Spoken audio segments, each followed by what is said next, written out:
전도사님, 네. 오늘이 어떤 날인지 아시나요? 오늘이요? 오늘은 네, 수능일입니다. 아, 예, 수능일이죠. 수능일이자 네. 더 중요한 일이 있어요. 옛날 어떤 날이죠? 아시잖아요. 아니요, 모르겠어요.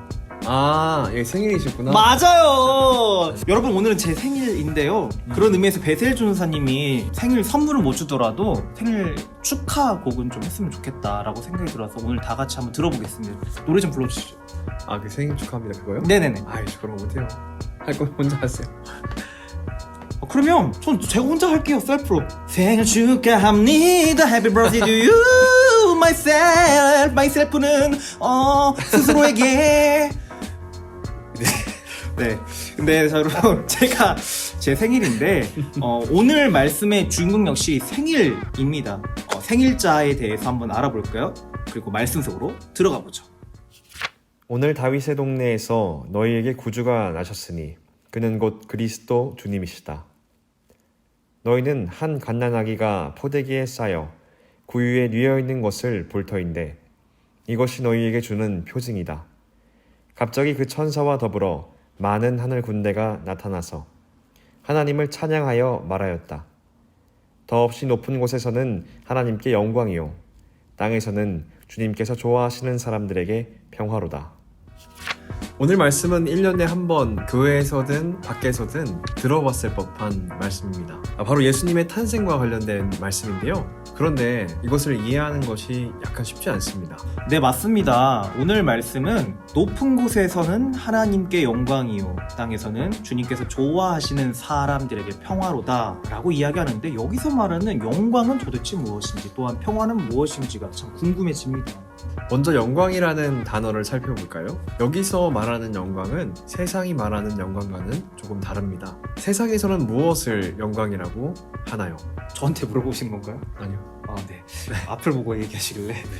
제가 생각할 때는 이 영광이다. 세상에서 말하는 영광은 아무래도 이 땅에서 하늘로, 즉 아래에서 위로 올라가는 것 같아요. 예를 들면은 네네. 반장을 했을 때 내가 뭔가를 성취를 하고 또한 이 진급, 회사에서 청년들 같은 경우는 진급에서 한 단계씩 올라가는 것, 뭐 군대에서 진급하듯이 이렇게 한 단계 한 단계 올라가는 거를 세상에서는 영광을 얻었다라고 하지 않을까요?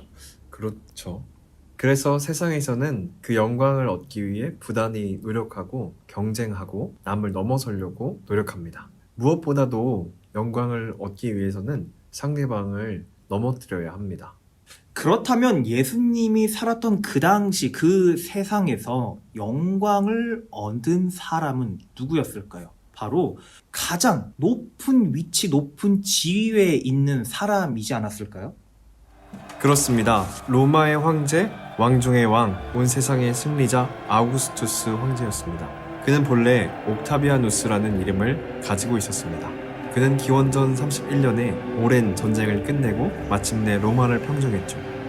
유명한 악티움 전투에서 정적 안토니우스를 물리치고 29년에 로마로 개선한 그는 로마 군대의 총사령관이 되었고 몰로온의 수장이 되었으며 제국의 황제가 되었죠.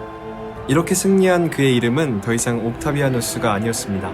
존귀한 자, 고귀한 자라는 아우게레라는 말로부터 나온 아우구스투스라는 신적인 이름이 그의 이름이 되었습니다. 그는 이제 신의 반열에 올라선 것입니다. 때문에 신의 이름을 붙이는 달에 어거스트라는 이름도 올랐습니다. 그에게는 신께 바치는 영광이 돌려진 것입니다. 여러분 생각해보세요. 인간이 신이 되었다는 것만큼이나 영광스러운 일은 세상의 관점으로 봤을 땐 없습니다. 그렇기 때문에 로마에서는 그리고 로마의 식민지는 모두 다 그 황제를 신격화하고 신처럼 떠받들었던 것이죠.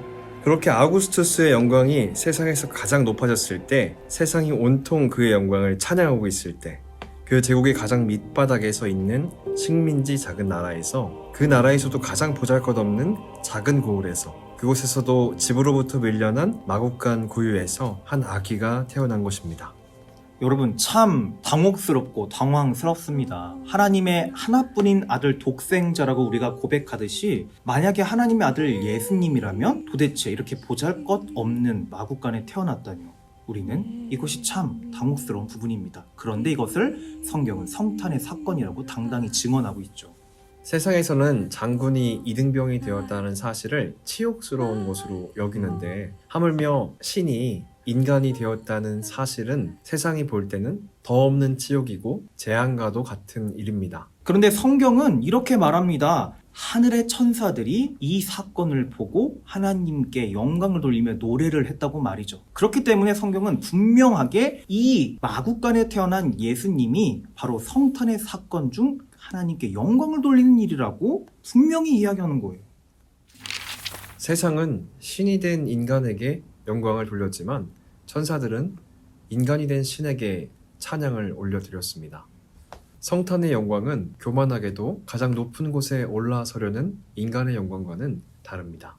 네, 맞습니다. 베셀 전도사님이 말씀하셨듯이 아우구스투스처럼 낮은 곳에서 높아지려고 했던 그 황제가 아니라 높은 곳에서 낮은 곳으로 오셔서 오히려 우리가 생각하기에 비천하고 또한 천대받는, 그리고 로마 시대의 그 식민지와 같이 사람 취급을 받지 못했던 그들이 오히려 주님 보시기에는 그들이 하나님의 영광이 될 것이라고 보여주는 그 성탄의 사건의 의미도 있는 것이죠. 하나님께 영광이라는 말은 이렇게 이해해야 하는 것입니다. 그렇다면 성경이 말하는 평화는 무엇일까요? 예수께서 사셨던 시대는 로마의 평화라고 불렀습니다. 아우구스투스의 평화인 것이죠. 로마의 시인들과 철인들은 그 시대야말로 그 어느 때에도 구가해 본 적이 없는 평화의 시대라고 불렀습니다. 그 이유는 로마라는 거대한 힘이 식민지가 반란을 조금만 일으켜도 바로 제압하고 그들이 테러리스트라고 말했던 그들을 완전히 제압했기 때문에 겉으로 보기에는 잠잠하고 조용히 힘으로 억압하는 것을 평화라고 했던 것이죠. 그런데 이런 아우구스투스의 평화, 로마의 평화는 무엇으로 이루어졌나요? 바로 힘입니다. 강력한 군대의 힘이죠. 아우구스투스의 동전에는 승리의 신 빅토리아가 갑옷을 입고 창을 든 아우구스투스에게 승리의 월계관을 씌워주고 있습니다. 아우구스투스는 전쟁과 폭력을 통해서 로마의 평화를 이룬 것이죠. 그러나 이러한 로마가 말하는 평화에는 우리가 간과해서는 안 될 것이 있습니다. 그들이 말한 평화에는 배제된 이들이 있죠. 바로 로마의 힘에 억압되어서 자신의 이야기와 목소리를 내지 못한 식민지 사람들과 로마의 힘에 의해서 억압당한 이들입니다. 그들에게는 로마의 평화는 그저 폭력의 도구에 불과했죠. 로마의 평화, 로마의 자유를 위해서는 더 많은 땅의 착취와 더 많은 노예의 확보가 필요했습니다. 로마의 평화는 로마 바깥에 사는 사람들에게는 불안과 억압과 폭력일 뿐이었습니다. 그리고 우리가 평화에 대해서 생각해 볼 때에 오늘 그 구유에서 태어난 아기 예수를 누가 노래하러 왔습니까? 그리고 누가 보러 왔습니까? 바로 목자들, 그리고 천사들이 오히려 그 성탄의 사건을 보며 노래했다고 했죠. 이것처럼 평화는 오히려 힘이 없어 보이고 낮은 곳에 임했던 아기 예수에게 있다고 했습니다.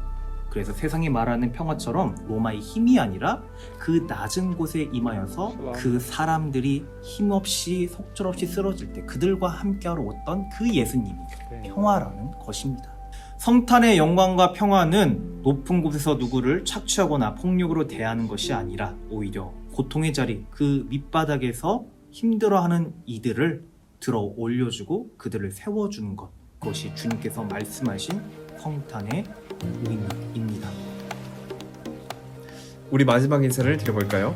우리는 함께 살아가는 존재입니다. 우리는 서로 연결되어 있는 존재입니다. 그러면 어떻게 살아가야 할까요? 높은 곳에서는 영광, 땅에서는 평화.